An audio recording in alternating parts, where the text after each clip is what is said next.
Yun yung pinagkaiba niya kay OG Diaz eh. Opinion ko lang. Habang nagsasalita si Christopher Min, parang tuwang-tuwa siya na nakikimarites siya, 'di ba?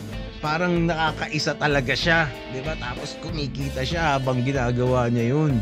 Kumbaga talagang kasiyahan niya sa buhay ang mangchismis ng mga tao. Okay, so kahapon we made a video about doon sa ginawang paghahain ng kaso nitong si Bea Alonzo laban kina Christopher Min at saka ni OG Diaz at saka sa kanilang mga co-hosts at meron pa daw isang tao na netizen. Okay, so ngayon you can watch that video here in my channel. Check it out kasi I have few things to say about showbiz chismis culture here in the Philippines. And ituloy natin ang usapin na yan kasi nakita ko na itong si Christopher Min pala ay sumagot. Nagbigay na siya ng pahayag. Si OG Diaz hindi ko pa na-check, hindi ko pa na titingnan kung anong balita kay OG Diaz regarding this case. Pero itong si Christopher Min ay hindi na nakapagpigil. Okay, at of course, gagamitan natin ng the Comics Man method ang pag-analyze dito sa issue na ito. Kasi meron siya mga sinabi, hindi natin pe-play lahat, mga around siguro mga 1/4 nito about dun sa mga sinabi niya na I think is how her mind works and how kung saan nang gagaling yung tingin ko ay entitlement niya, kaya feeling niya ay may karapatan siyang manghimasok sa buhay ng may buhay. Okay, so i-play muna natin itong video ni Christopher Min. Nga na gusto ko rin pong marinig naman. Sabi ko nga, at sabi namin ni OG Diaz, makipagkilala po muna tayo sa salitang maraming salamat po bago po tayo magreklamo. Napakaigsi po ng salitang maraming salamat na dalawang salita yan. Pero may bikig pa sa lalamunan na ating bitiwan. Sana po bigyan natin ng pagpapahalaga yung mga taong tunay na nagmamalasakit at nagmamahal.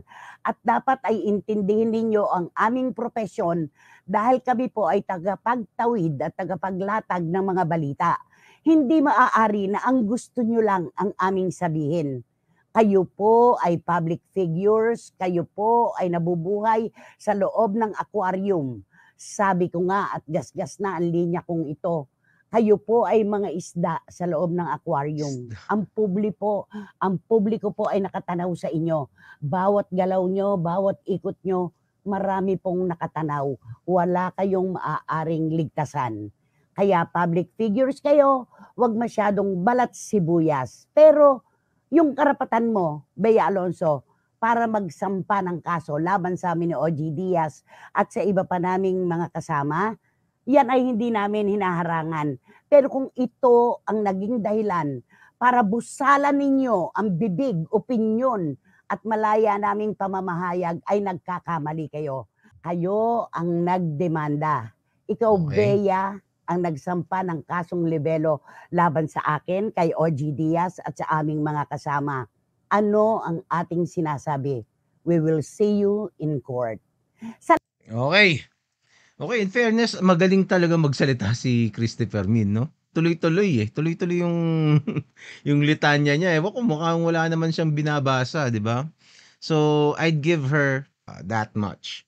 Okay?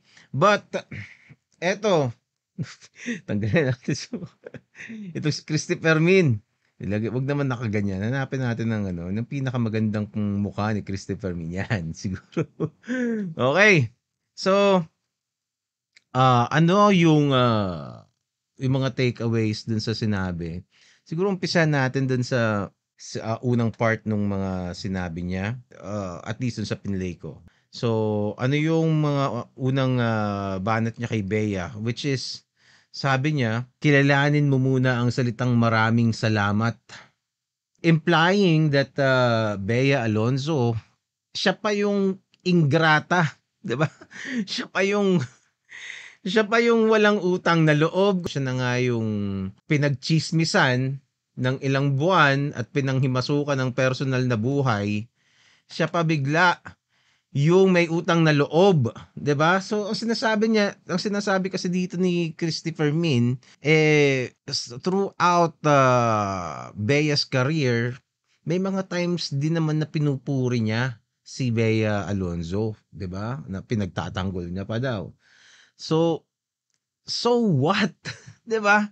'Di ba? Parang trabaho niyo 'yan eh, 'di ba? Bakit kailangan singilin mo si Bea Alonzo? Kumikita ka naman diyan. 'Di ba? 'Di ba sana kung binabayaran ka ni Bea Alonzo para maging mouthpiece niya sa media, which I don't think she is, but maybe she does. Hindi natin alam. O yung mga managers ni na Bea, may mga usapan sila. But fundamentally, I don't think kasumbat-sumbat kay Bea Alonzo na pinagtatanggol kita oh. So habang pinagtatanggal mo, nandoon ka sa TV, sumusweldo ka. 'Di ba?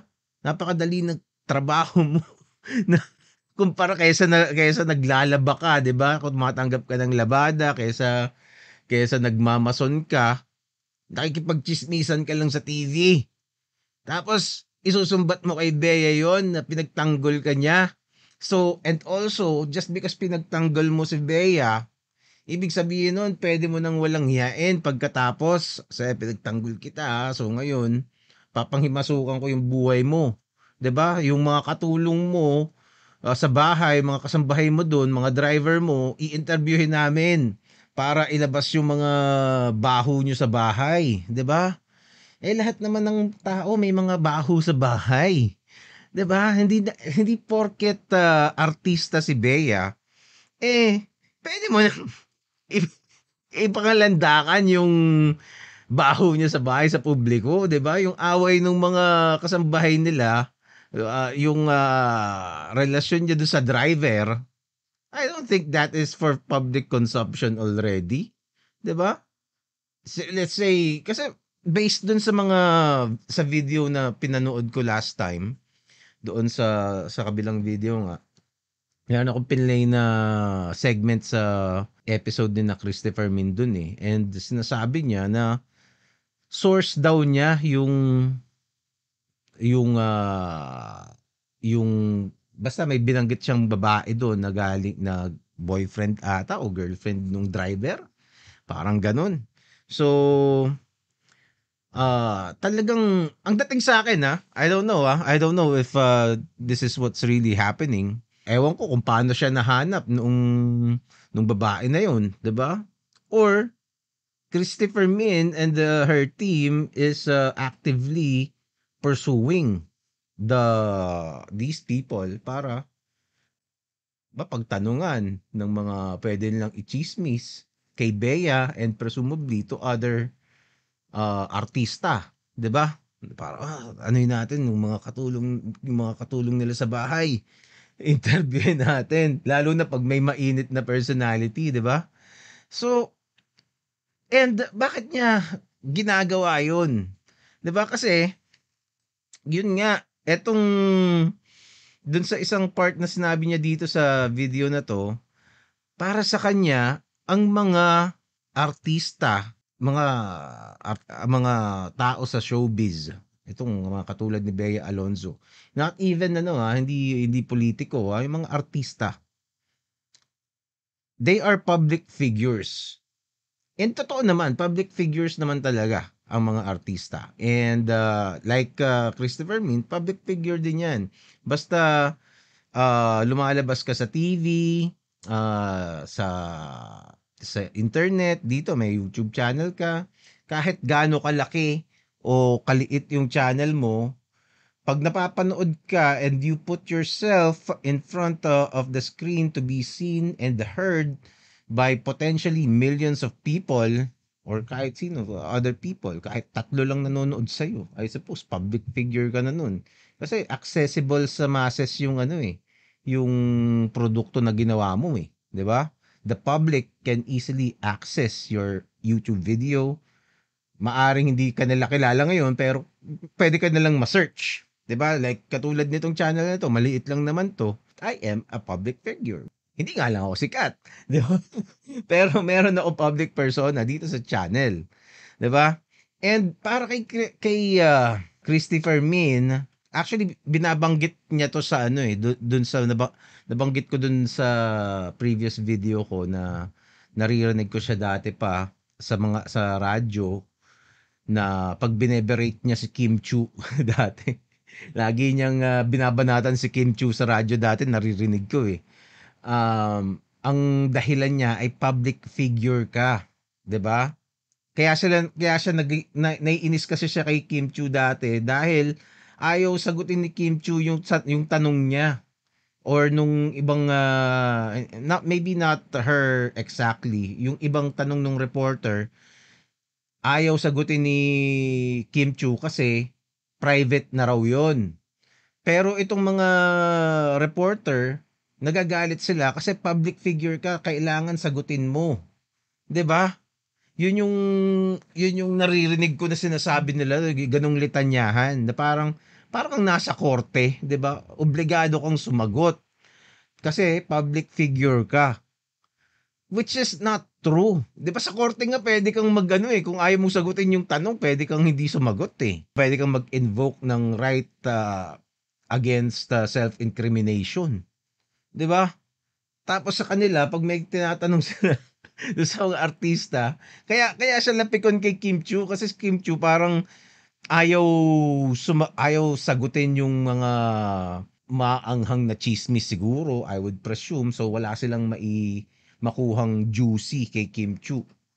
So ngayon, itong Christopher Min, yun ang paniniwala niya na parang ang mga public figure, specifically mga artista, ay mga isda sa aquarium. Okay, so that is her twisted worldview about public figures.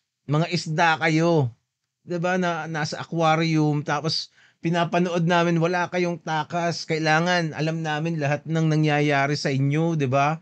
At pag nag-demand kami na tanungin kung ano yung ginagawa nyo, kung ano mang detalye sa buhay mo, obligado kang sumagot, 'di ba? And she thinks based on this lang, this is just my opinion. Okay, these are everything I'm saying here are just my opinion. Okay, so based dun sa sinasabi niya, she is protected by law in doing so. Diba? Na parang ano siya, entitled siya doon being a journalist. 'Di ba? Being a journalist, may karapatan siya na halongkatin lahat ng dumi sa buhay mo at ipangalandakan 'yun sa lahat ng tao para pagpiestahan ka sa media. 'Di ba? Tapos pag ayaw mo, pag tumutol ka, 'di ba? Pag meron kang gustong itago na parang teka, ayokong malaman 'to, 'di ba? Bakit mo nilalabas 'yan? 'Wag mong ilabas 'yan, 'di ba? Hindi ka wala akong kumbaga parang wala kang permiso galing sa akin para sabihin yung mga detalye na 'yan. Kasi meron siyang may dun sa according dun sa isang news report, yun daw taxes ni Bea Alonzo parang sinabi hindi daw nagbabayad. Di ko alam kung sinong nagsabing hindi nagbabayad. Pero that's one of the things. So that is imputation of a crime, 'di ba? So tax evasion kasi madaming ito yung elements of cyber libel. There must be an imputation of a crime or of a vice or defect, real or imaginary, etc., etc., 'di ba? Tapos and the imputation must be made publicly, which requires at least at least one other person must have seen the libelous post. 'Di ba kahit isa lang makakita, cyber libel na 'yon. Kailangan, ito yung pinakamahirap patunayan imputation must be malicious, which means the author of the libelous post made such post with knowledge that it was false or with reckless disregard as to the truth or falsity thereof. 'Di ba? So, kumbaga, may mga specific na hindi ka pwedeng gawin. And pag pumasok yung ginawa mo dito sa description ng elements ng cyber libel, pwede ka talagang makasuhan. But of course, isinampa pa lang naman yung kaso, 'di ba? Isinampa pa lang, hindi pa natin alam kung papasok 'yan sa tawag dito sa fiscal, 'di ba?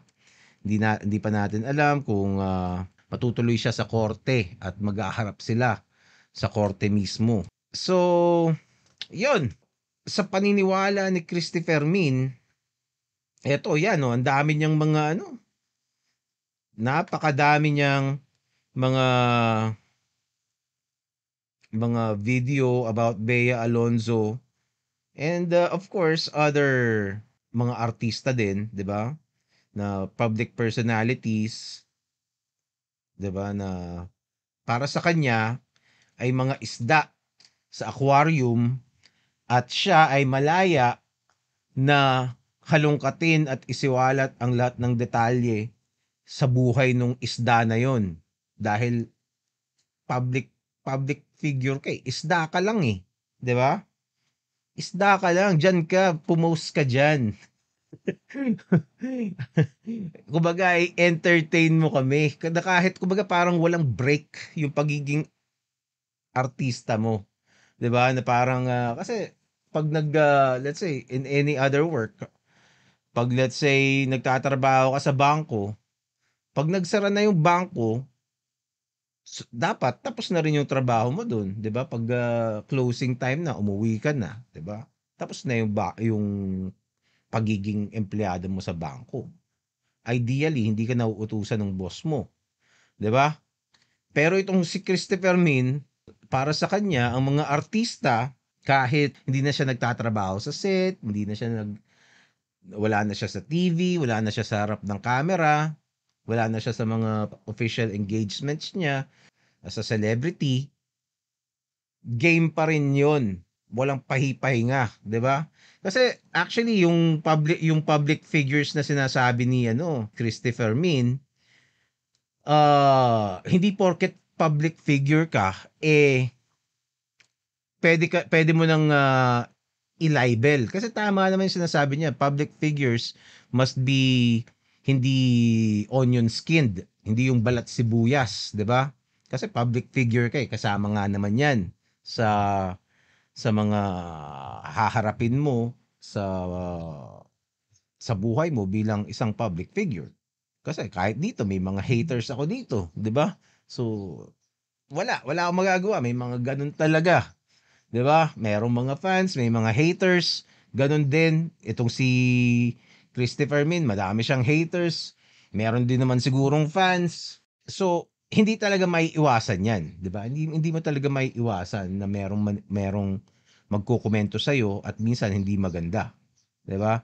Pero sa batas, pag nakita na nung tao na malicious na yung dating, 'di ba? At kinonsulta niya sa kanyang mga abogado kung pwede bang magkaso ang base dun sa mga sinabi mo at ginawa mo sa kanya, then pwede ka talagang kasuhan, 'di ba?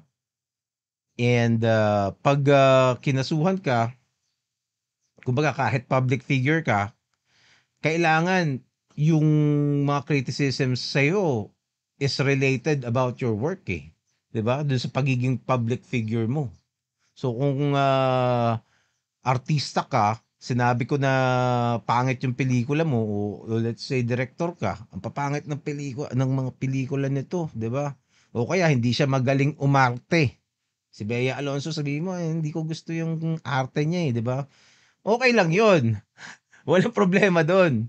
Pero kung sasabihin mo na itong si Bea Alonzo, hindi nagbabayad ng tax yan hindi na yun, wala na yung kinalaman sa pagiging artista niya. 'Di ba? Kung yun talaga yung sinabi hindi natin alam, hindi natin hinuhusgahan. Kumbaga parang ang korte ang magsasabi niyan. Kung talagang libel ang nangyari, kung merong malis at merong krimen na naganap.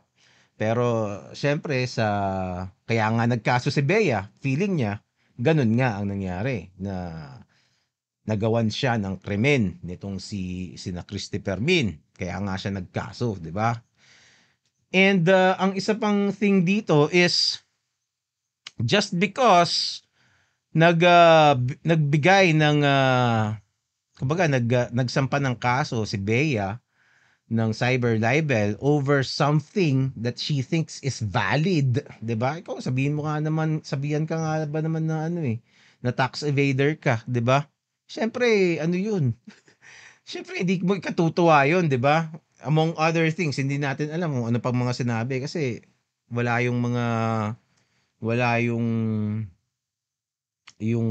papel kung ano kung mga exact na nirereklamo ni Bea uh, just because na nagsampa siya ng kaso, that doesn't mean na sinusuppress niya yung free speech ng mga journalist, 'di ba? Kasi officially sa ayaw man natin at sa gusto journalist pa rin itong si Christopher Min.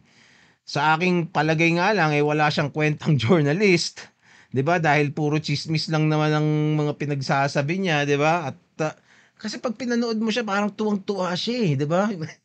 yun yung yun yung pinagkaiba niya kay OG Diaz Si OG Diaz kasi medyo maaliw kang panoorin Yung sa kanya parang tuwang-tuwa siya na impression lang, ganun lang dating sa akin Opinion ko lang. Habang nagsasalita si Christopher Min, parang tuwang-tuwa siya na nakikimarites siya, 'di ba? Parang nakakaisa talaga siya, 'di ba? Tapos kumikita siya habang ginagawa niya 'yun. Kumbaga talagang kasiyahan niya sa buhay ang mangtsismis ng mga tao. 'Di ba? Na parang feeling niya meron siyang ginagawang napakabuti. Napakabuti na ikauunlad at igagaganda ng mundo. 'Di ba? Nakakabwisit ang itsura niya. 'Di ba? Kasi yung ligaya habang nang chichismis, yun ang nakakainis, 'di ba? Kahit sa mga tropa mo na chismosa, na parang, "Tangina 'to." Chichismisan mo ako ng walang kwenta tapos tuwang-tuwa siya. 'Di ba yung mga nakakabwisit? So ganun itong si Christopher Min.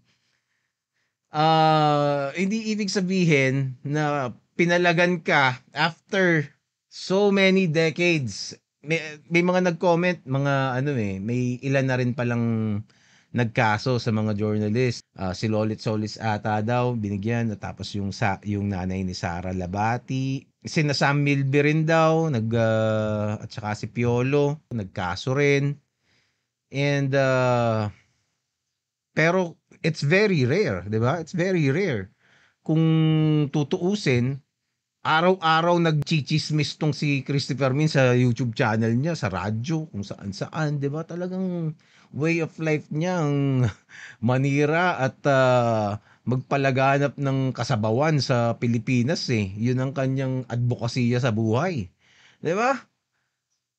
Ngayon lang, very rare na sila ay napapansin at alam mo 'yun, nakakasuhan na ganyan. And I commend Bea Alonzo for standing up with her rights no matter kung anong mangyari sa kaso niya, kung papasok 'yan, kung madi-dismiss or what.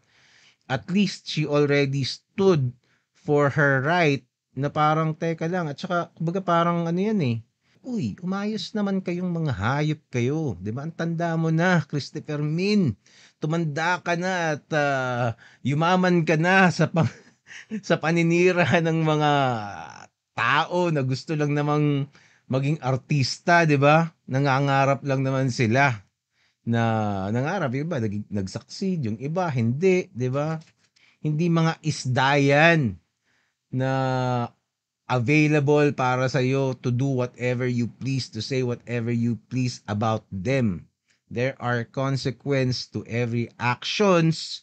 And finally, one person gets to stand up and tell you off. And yung mga showbiz chismosa icons na yan, tulad nga sabi ko dun sa last video, buti nga hindi na sila nadadagdagan Kumbaga parang tumatanda na lang kung sino yung mga dati. Sila na lang yung nandito at tumatanda na lang sila. 'Di ba? Kasi wala nang bagong Christopher Min, eh. Meron bang Christopher Min na parang 20 years old lang or 30 years old? Wala, 'di ba? So, kumbaga si Lolit Solis hanggang ngayon kung parang may sakit na, 'di ba? Mukha ng ibang-iba na yung itsura ni Lolit Solis, wala pa ring tigil sa paninira sa mga tao.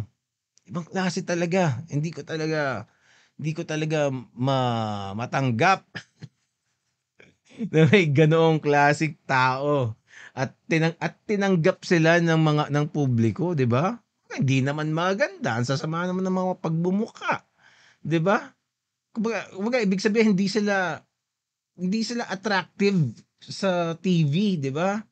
'Di ba kumbaga parang anong dahilan mo para panoorin siya?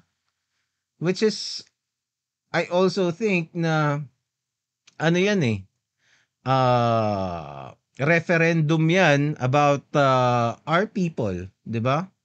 Kasi sa totoo lang dapat hindi mo pinapansin 'yan, eh, and the fact that our society made icons out of these people, I suppose kasalanan din natin. But then again, the media kept amplifying their presence and, eto nandito tayo ngayon, 'di ba? Yung society natin laganap ang Marites culture dito sa pang-araw-araw na buhay, pati sa politika, pati sa opisina, sa sa workplace, sa school, sa lahat. I suppose that's something that we'd have to live with and hopefully we can find better forms of entertainment other than mga ganito na katulad ni na Christopher Min. And I am glad na they are at a decline. And it is good that somebody has finally stood up to them and tell them enough is enough. Okay, so yun. Paalam, paalam.